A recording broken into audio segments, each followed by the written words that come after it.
muy lii nga xam ne mooy charte wala document bi nga xam ne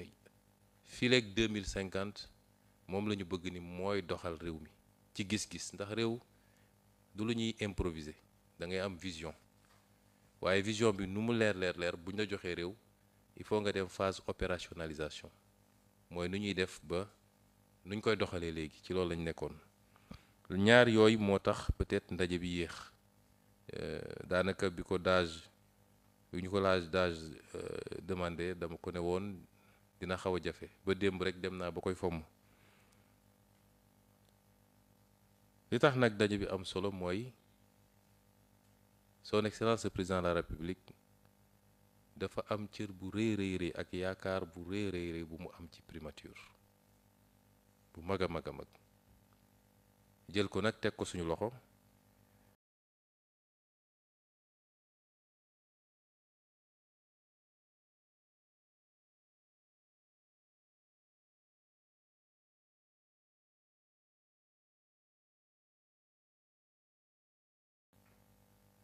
moo tax bi ñu toogee fii ba léegi am na nu ñuy doxalee ba ñenn ñi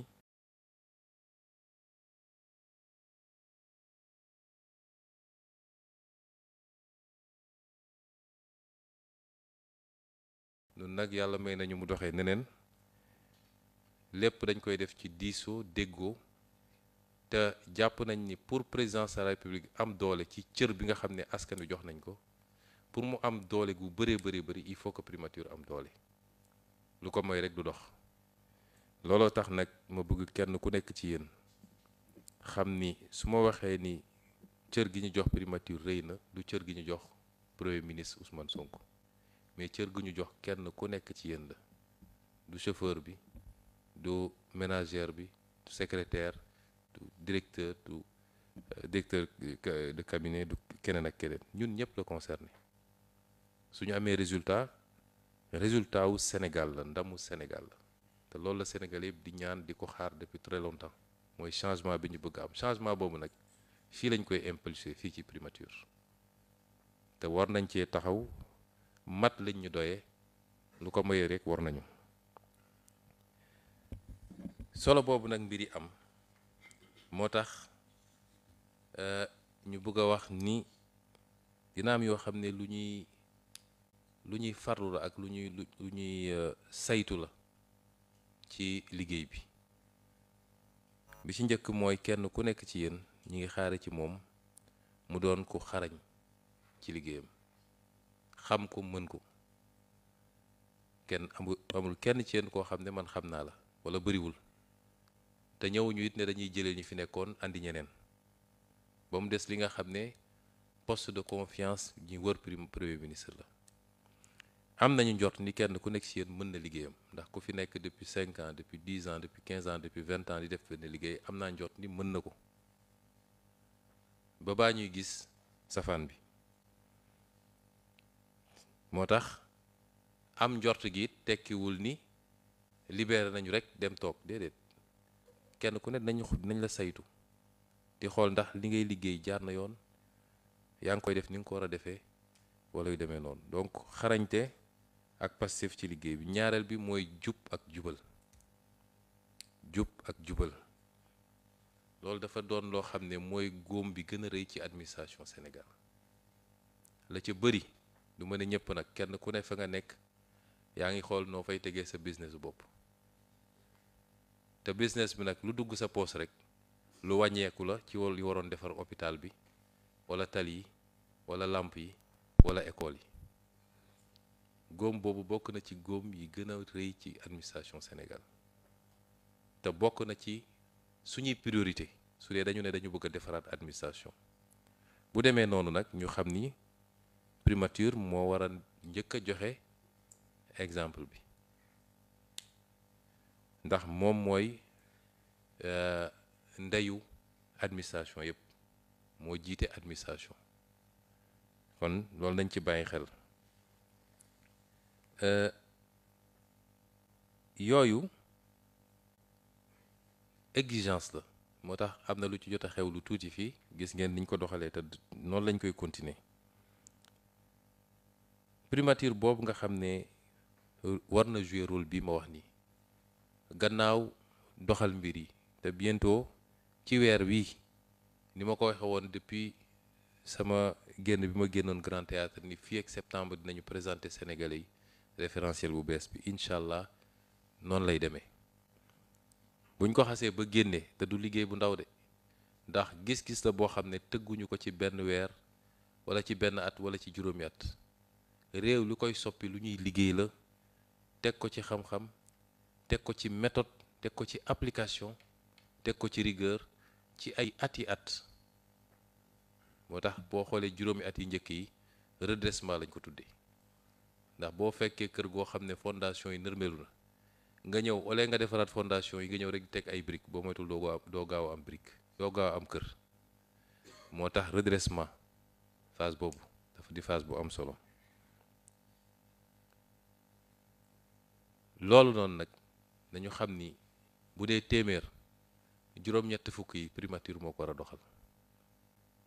moo ko war a doxal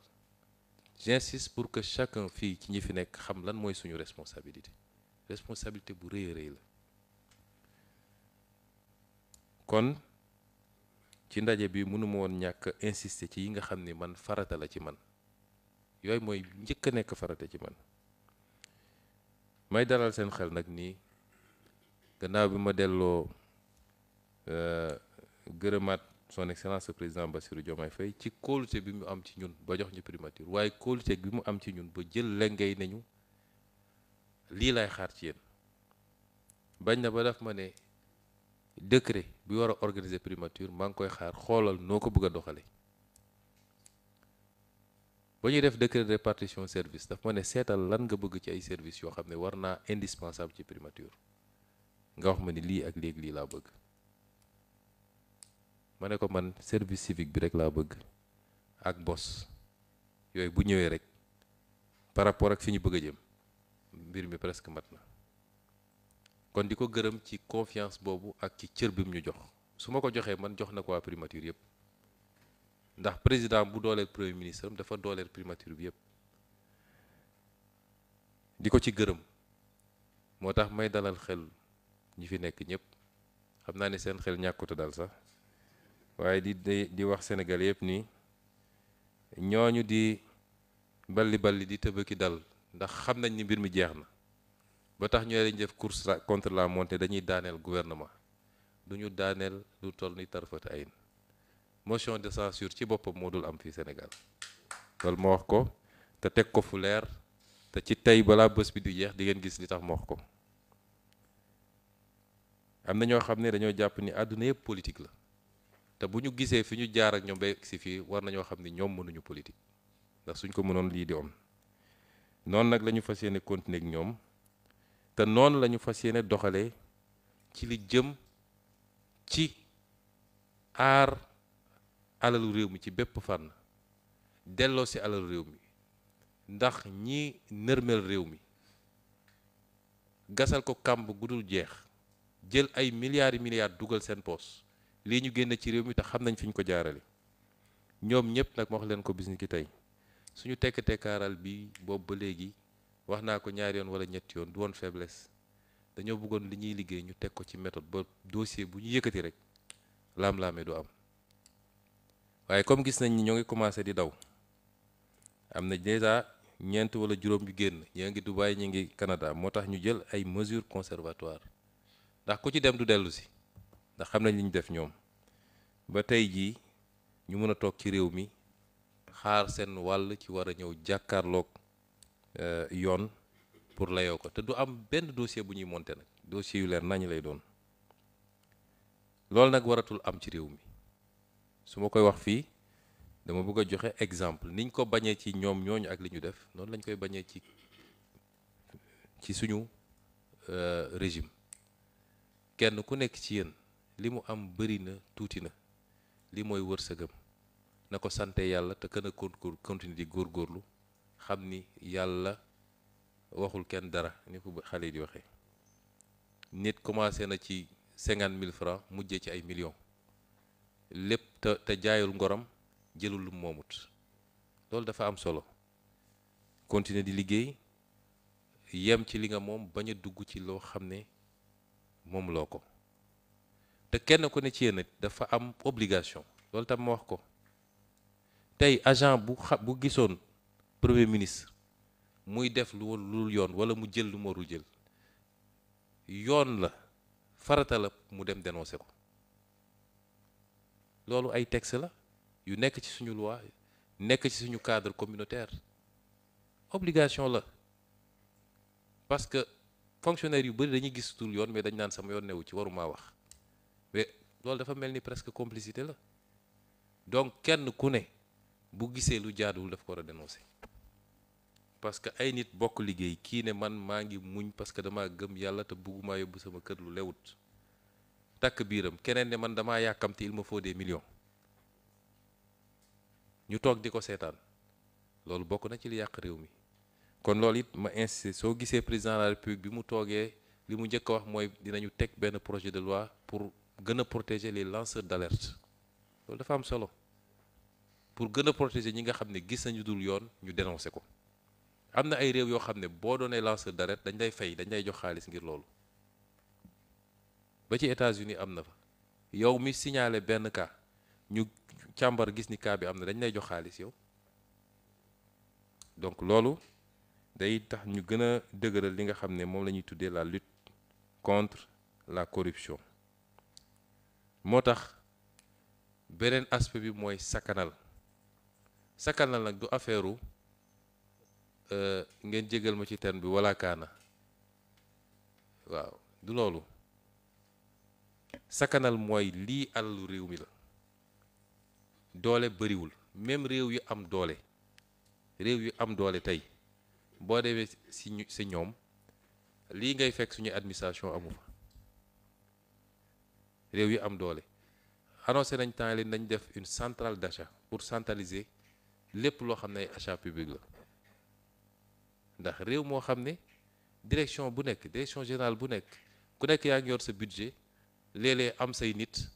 di passer say marché ñuy surfacturer lu waroon jar téeméer ñu jëndee ko junni loolu mënul wéy mais loolu bi ma ko annoncé ba pare demal France moo fa am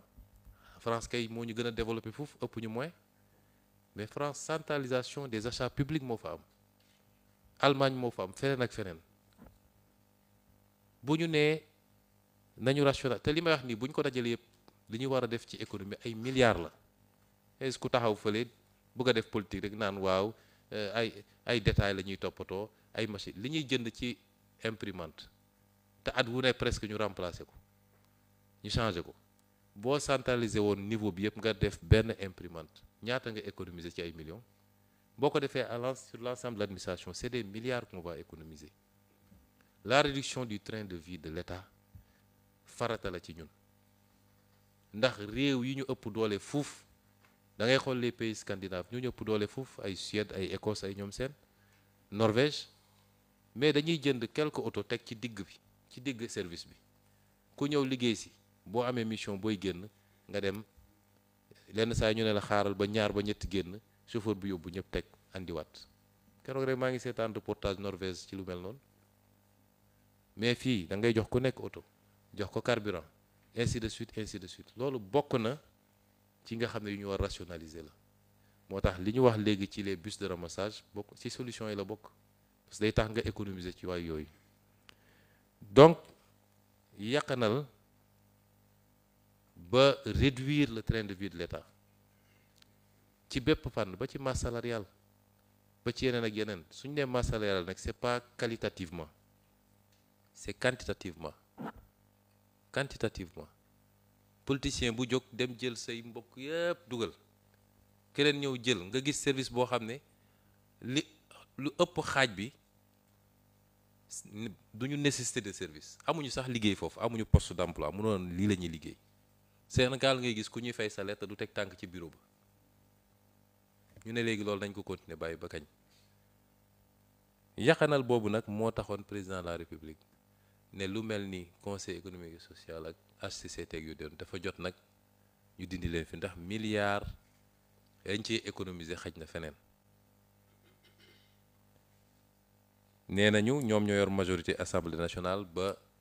bloqué nañ ko waaye loolu du ñu tee def li ñu war a def ndax gëm naa ni tey jii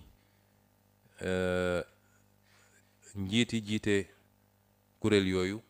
du ñu fanaan en tant que président de ces institutions te dinañu fexe ba benn fistine dootuñu ko dépenser yu jóge ci institutions yi parce que ñun xam nañ li xew en fait c'est les vaches à lait dañuy alimenter les circuits des partis loolu rek moo tax ñu ciy rey seen bopp waaye askan wi taxu leen a jóg Sénégal taxu leen a jóg loolu nag nañ ci jël ay matuwaay yu mat sëkk la ñu diglanteeg sénégalais yi ci defaraat réew mi teg ko ci yoon ci bépp fànn gannaaw yàlla gisuma lu ko mën a tere de mun nañu xëy saa yi ñu xëy takk rajo am seeni presse ñuy bind waaye loolu yëpp ay weqatu la d'un système finissant dafa am loo xam boo ko bëggee changer foog mu am des embryons de résistance c'est pas de la résistance de man xam naa luy résistance c'est des embryons de résistance waaye jeex na takk bu soobee yàlla te gëm naa nit li ma leen ne motion de censure du am te assemblée nationale gën saa gudd une dizaine de jours moo leen fa dese sénégalais yi tànnaat assemblée nationale buy permettre au président Bassirou Diomaye Faye mu doxal appliquer sa politique ñu gis résultat yi le plus rapidement possible lii lépp nag nga xam ne ay exigence la ay nit tam boo leen buggee teg lu diis ne leen maa ngi xaar ci yéen compétence engagement probité loyauté ak yeneen il faut nga góorgóorlu it améliorer seen condition du question pàccoo nag waaye liggéey bu nekk ñaq bu ne dafa war a ànd ak payoor nag bu jaadu la ñu bëgg a wax moo tax it dinañ def suñu kéem kattan ndax wax dëgg yàlla niveau payoor bi fii ci primature xaw naa néew ci li ma gis bi ma ko xoolee te loolu contradiction la sax suñu nee primature mooy kilifa administration yëpp kon faw ñu góorgóorlu ci améliorer loolu te loolu it def naa ko ci sama yitte nee naa léegi ci nasaraan bu leen jàpp ni nag engagement signé la waaye lu ñuy liggéey la te dinañ ci def li ñu ci war a def am na lu ñu ci commencé déjà ak ministre des finances ak DAGE te dinañ ci gën a góorgóorlu gëm naa ni di ngeen gis résultat yi bu soobee yàlla lépp lu jëmit ci conditions yi nga xam ne mooy tax nit ñi liggéey ci xel mu dal am nañu ko fi tudd wax naa ko DAGE depuis des mois bi ñuy nekk bâtiment bële danaa ko waxal personnel bu ñu organiser wu taxawal association bu yaatu defar mutuelle bu boobaa ñu dinañ mën a jaare foofu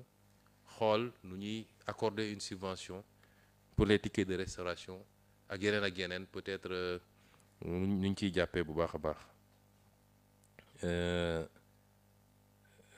ba ci lépp loo xam ne day parce que liggéeyu administration liggéeyu xel la plupart du temps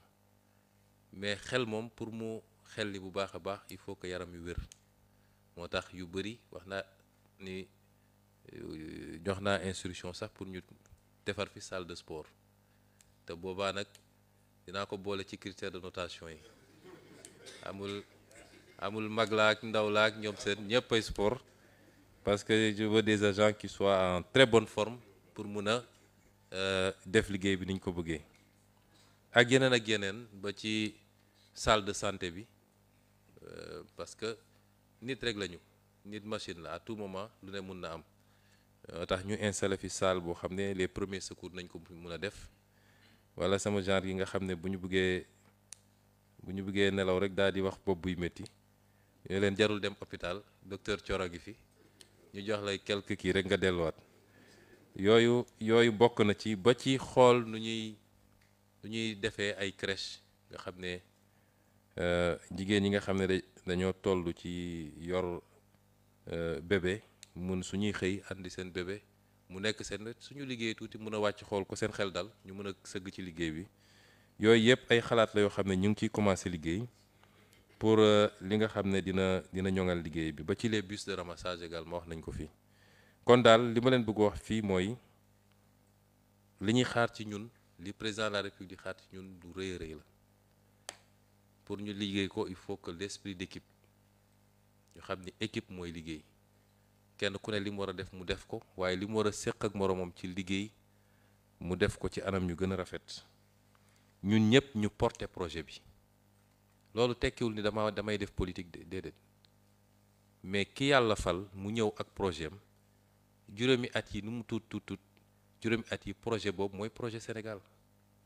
kon kuy fonctionnaire projet boobu moo la tëgg bu la neexee boo wàccee demal nga def sa politique feneen ñun loolu ça ne nous gêne pas amuñu ci benn problème mais tant que yaa ngi fi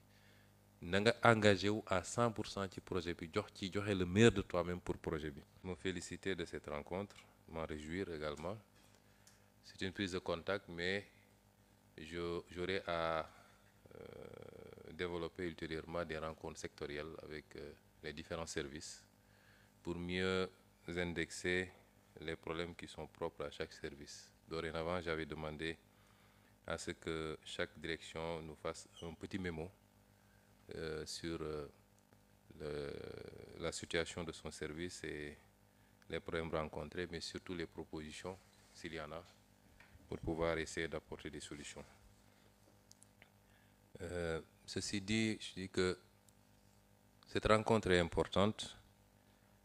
dans la perspective du rôle nouveau que nous voulons donner, la place nouvelle que nous voulons donner à cette institution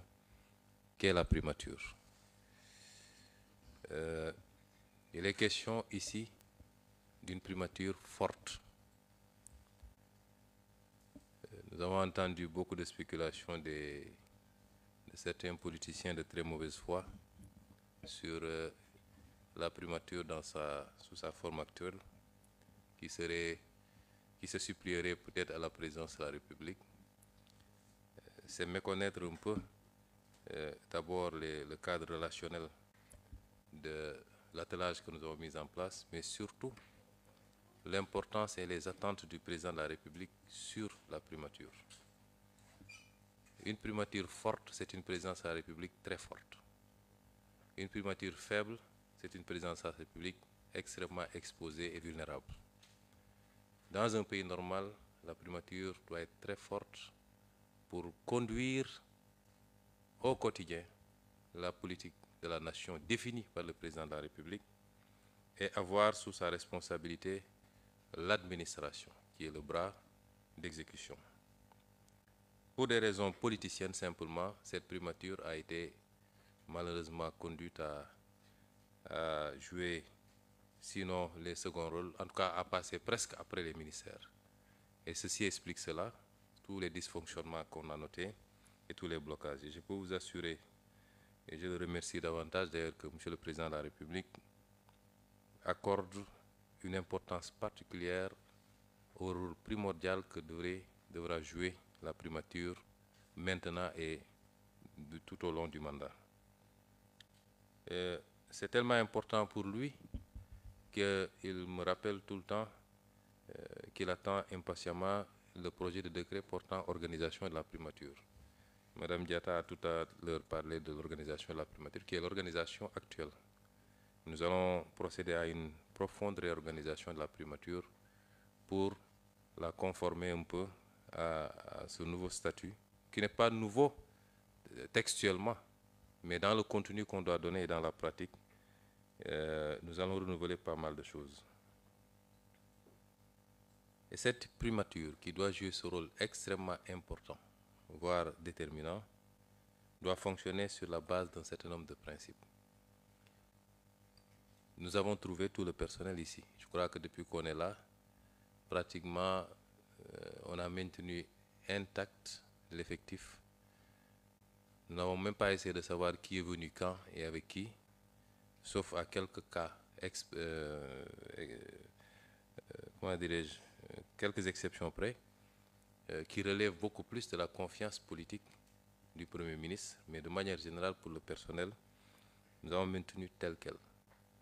Nous ne nous préoccupons pas de savoir qui est venu avec qui a quelle conviction politique. Ce n'est pas ça notre souci. Nous avons essayé de choisir des collaborateurs sur la base strictement de la compétence. Madame Diatta l'a rappelé tantôt, j'ai mon cabinet constitué d'un certain nombre de conseillers techniques travaillant sous la direction de M. Ibrahim Gueye, le directeur de cabinet. Mais en commençant par lui-même, le directeur de cabinet, et plus peut-être 90% de ceux qui constituent le cabinet, je ne les connaissais, je ne les ai jamais connus auparavant.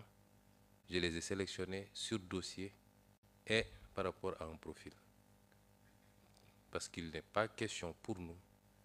de procéder à une politisation qui ne réponde pas qui ne corresponde pas à un souci de compétence d'abord. Et il en ira de même pour tout le personnel. Ce qu'on attend par rapport aux tâches qui nous incombent et à la lourde mission qui nous attend, ce qu'on attend des agents, c'est de faire preuve de compétence. Chaque agent a son niveau, de faire preuve de compétence. Le chauffeur n'a qu'à être un chauffeur compétent. Le gestionnaire du courrier n'a qu'à être compétent dans ce qu'il fait. Ainsi de suite, ainsi de suite. Ce qu'on attend, c'est faire preuve de loyauté. Quelle que soit par ailleurs la trajectoire de l'agent, tant qu'il est en fonction ici à la primature, c'est de faire preuve de loyauté dans la gestion des affaires dont il aura à connaître. Loyauté vis-à-vis du Premier ministre, mais vis-à-vis de leur chef direct également. De faire preuve d'intégrité et de probité. C'est extrêmement important. On a parlé de Djoub Djoubal Djoubanti, ce n'est pas simplement un slogan. Nous serons très regardants sur ces questions. Je ne serai pas regardant sur les profils politiques ou sociaux des uns et des autres, ce n'est pas mon problème. Mais sur ces questions que je viens de soulever, nous serons très regardants et nous appliquerons la tolérance zéro. On a eu ici déjà un cas,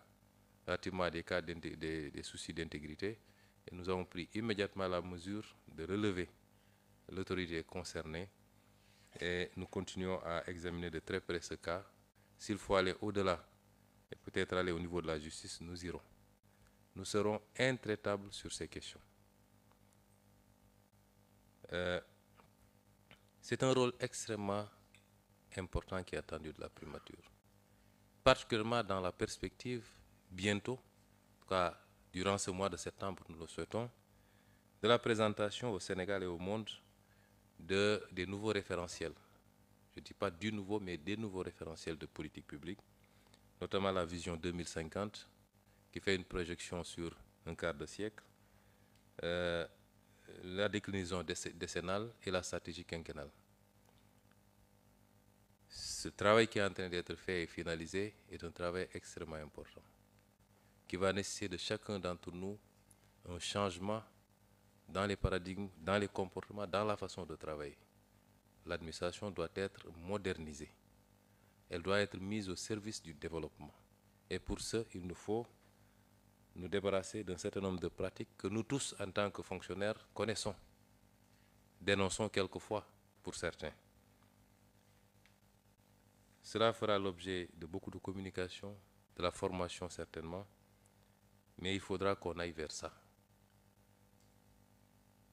Et c'est pourquoi je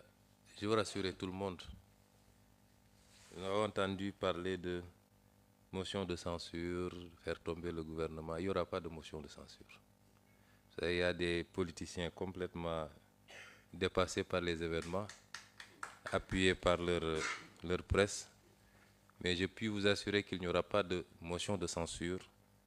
d'ici le 12, et que le 12, s'il plaît à Dieu, ces gens auront autre chose à faire que d'être députés à l'Assemblée nationale.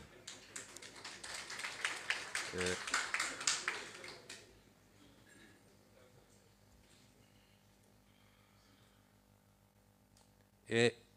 nous insisterons aussi sur un aspect extrêmement important pour nous, c'est la rationalisation. Nous avons pris pas mal de mesures depuis qu'on est là.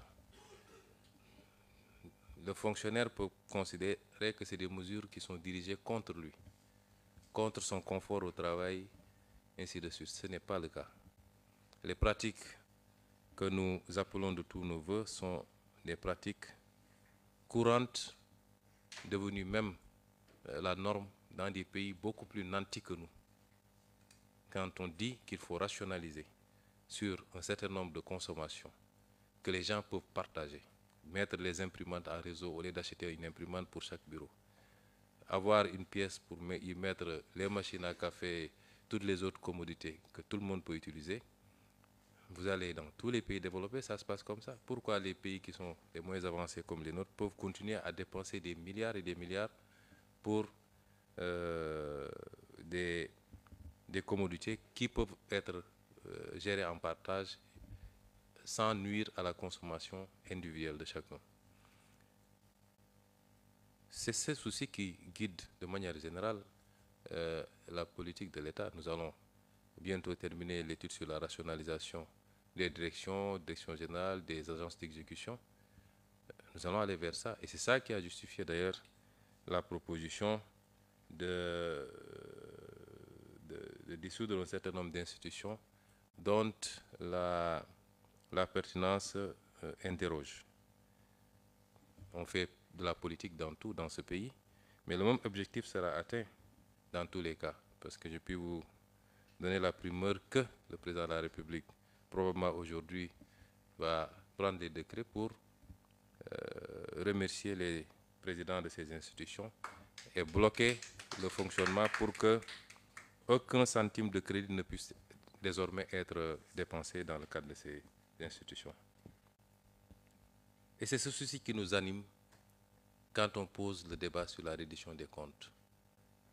qui va démarrer maintenant, cette semaine même, et qui va s'étaler autant qu'il faudra. Les gens ne peuvent pas se permettre n'importe quoi à coût de milliards sur le foncier bâti, sur les marchés publics, les marchés classés secret défense, sur les concessions, et j'en passe, à tous les domaines. Amasser des milliards, et on sait dans quelles conditions une partie de ces fonds ont été expulsés du pays, et penser qu'ils peuvent en sortir indemnes. Et c'est pourquoi d'ailleurs on a pris des mesures conservatoires pour que certains ne puissent pas sortir du pays désormais. Il y en a 3 ou 4 qui ont pu s'échapper, mais s'il faut aller les tirer par les orteils, ils reviendront. Mais nous prendrons toutes les dispositions pour que justice soit faite et que l'argent qui appartient au peuple soit ramené. Ce n'est pas de la léthargie, ce n'est pas de la lenteur, c'est qu'on prenait le soin de bien faire le travail. Et je crois que dans les jours à venir, c'est par dizaines qu'ils devront rendre compte. Si je dis tout ça, c'est pour insister. Ça ne doit plus se reproduire. Et rien n'est à sous-estimer. Une corruption de 100 000 francs et une corruption de 100 millions, pour moi, c'est de la corruption, c'est-à-dire du détournement de destination par rapport à l'utilité publique, à l'intérêt général. Ce n'est pas acceptable. Et si on considère qu'on ne sera pas tolérant avec ces pratiques qui ont pu se faire dans le passé, nous ne le serons pas également à partir de maintenant et sous notre régime. Ce ne sont pas de l'intimidation, mais je veux insister pour que chacun d'entre nous, en ce qui le concerne, essaie de s'organiser pour se suffire de ce qu'il gagne normalement, légalement, légitimement et honnêtement, et ne pas se livrer à certaines pratiques. C'est extrêmement important. C'est à ce prix seulement que nous allons opérer les changements qualitatifs attendus par les Sénégalais et la perception que les Sénégalais se font de leur administration, se font de leurs autorités. Et la primature doit donner l'exemple, parce que c'est la mère des administrations. C'est la tête de pont. La primature doit être irréprochable sur ces questions. Et si je dis la primature, ce n'est pas le Premier ministre seulement. C'est chacun et chacune des agents ici présents. Et j'attends énormément de vous par rapport à ces aspects-là. Mais évidemment, si on demande autant aux agents, il faut que nous travaillions également à vous mettre dans les meilleures conditions de travail. Ça, j'ai entendu les complaintes du syndicat. J'ai été syndicaliste moi-même, Madame Diatta et Monsieur Mbaye, nous avons entendu, et depuis qu'on est là, notre principal souci, c'est les conditions de travail. Nous avons besoin juste d'un peu de temps pour stabiliser les choses, mais on y travaille. Pour nous, quand j'ai demandé un certain nombre d'éléments à Madame Diatta, j'ai été un peu gêné de voir un peu les niveaux de rémunération à la primature. Un peu gêné. Et je pense qu'on ne peut pas avoir une administration comme la primature qui est censée être chef de toutes les administrations avec ces niveaux de rémunération. Et sans prendre un engagement ferme, en bon syndicaliste que j'ai été, je puis vous promettre qu'on va déployer toute l'énergie qu'il faut pour améliorer ça de manière substantielle. Aussi bien au niveau de la rémunération que des mesures d'accompagnement pour les conditions matérielles de travail. La restauration, nous sommes en train de mettre les bouchées doubles pour pouvoir l'ouvrir et l'adosser à une subvention. Mais il faut organiser les choses. J'ai posé quelques questions. Je crois qu'il y a une association pour les femmes qui travaillent à la primature. Mais il faut aller de manière plus large, nous permettre. Quand j'étais aux impôts, on avait quand même le syndicat. Il ne faut pas en créer ici quand même. J'ai beaucoup fatigué mes directeurs là. Donc il y avait le syndicat, il y avait les amicales, mais il y avait surtout la mutuelle. Et les mutuelles sont extrêmement importantes. Et il faut en créer, surtout que l'État va mettre en place une politique mutuelle beaucoup plus agressive pour permettre d'englober tout le monde. Et c'est l'ensemble de ces synergies qui permettait de faire beaucoup de choses. Les évacuations sanitaires, la subvention du restaurant et beaucoup d'autres choses. Je pense qu'on peut s'en inspirer pour essayer d'organiser les choses ici au niveau de la primature et vous permettre à tous de pouvoir améliorer pour les prises en charge médicales, pour la restauration, pour beaucoup d'autres choses. En tout cas, nous sommes là pour accompagner. Le supplément, le DAGE m'en a parlé. Vous avez un très bon avocat qui vous met tout le temps la pression. Il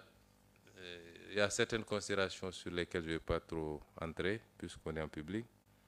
Mais, indépendamment de ces considérations, il sait les mesures que j'ai immédiatement prises. Et je pense que ça pourra se régler un peu. Je ne sais pas s'il y a eu une évolution avec le ministère des Finances. En tout cas, on avait pris un certain nombre de dispositions pour que ça se remette en place le plus rapidement possible. Et nous voulons aller beaucoup plus loin. J'ai parlé du restaurant. Avec le conseil technique santé, on est en train de mettre en place une petite unité pour les soins d'urgence. Je crois que le local est là, l'équipement, on est en train d'équiper petit à petit. J'ai même demandé à ce qu'on installe une salle de sport, parce que je vais avoir des agents en pleine forme pour pouvoir être opérationnel. Et au-delà, peut-être, une vieille idée que j'ai beaucoup défendue quand j'étais aux impôts, peut-être voir comment mettre en place une petite crèche pour les dames, parce que souvent c'est très difficile quand on sort de la maternité de laisser son enfant à la maison. Mais si on l'a ici dans l'immeuble, qu'on peut mutualiser avec d'autres services qui se trouvent dans la zone, y compris la présidence de la République, peut-être que ça permet aux gens de travailler dans des conditions de sérénité. C'est vous dire en tout cas que